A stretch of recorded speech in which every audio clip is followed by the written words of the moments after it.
హైదరాబాద్లో నీట్ పరీక్ష paper leakage ఘటనపై తీవ్ర ఆందోళన వ్యక్తమవుతోంది. రాష్ట్ర కార్యదర్శి టి నాగరాజు ఈ ఘటనపై కేంద్ర ప్రభుత్వాన్ని తీవ్రంగా విమర్శించారు. పరీక్ష పత్రాల లీకేజీలు వరుసగా జరుగుతుండడం దురదృష్టకరమన్నారు. సుమారు 20 లక్షల మంది విద్యార్థుల భవిష్యత్తుతో చెలగాటమాడుతున్నారని ఆవేదన వ్యక్తం చేశారు.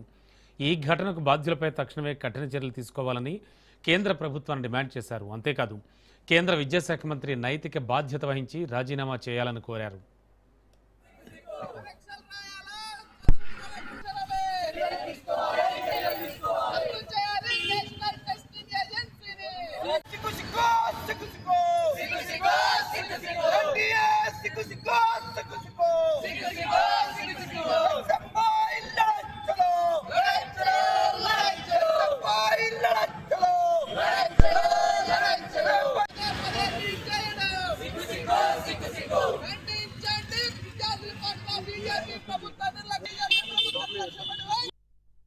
రాష్ట్ర కార్యదర్శి భారతదేశంలో మూడోసారి నీట్ పేపర్ లీక్ అయింది. 2021లో ఒకసారి, 2024లో మరోసారి, ఇప్పుడు 2026లో పేపర్ లీక్ అయింది.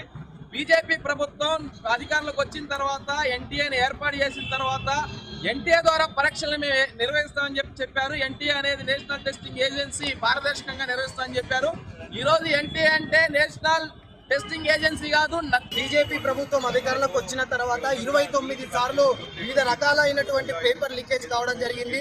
ఈరోజు దేశంలోనే అత్యంత ప్రతిష్టాత్మకంగా నిర్వహిస్తున్నటువంటి నీట్ పరీక్ష పేపర్ కూడా మే 3వ తారీఖు రాసినటువంటి పరీక్షలో పేపర్ లీకేజ్ అయిందని చెప్పి నిన్న ఎగ్జామ్ పరీక్షను రద్దు చేయడం జరిగింది. దీనివల్ల 23 లక్షల మంది విద్యార్థుల భవిష్యత్తు ఈరోజు రోడ్డు మీద పడిందని మేము చెప్తా ఉన్నాము. ఎందుకోసమనంటే ఈరోజు పేపర్ లీకేజ్ కావడానికి కేవలము కొన్ని కోచింగ్ రాజస్థాన్ లో ఉన్నటువంటి కోటాకు సంబంధించినటువంటి కోచింగ్ సెంటర్ లో వెళ్తుండే రిజరెన్స్ కానీ అలాగే ఫిజిక్స్ వాళ్ళకి సంబంధించినటువంటి కోచింగ్ సెంటర్ లో ఉన్నటువంటి విద్యార్థులకు మంచి ర్యాంకులు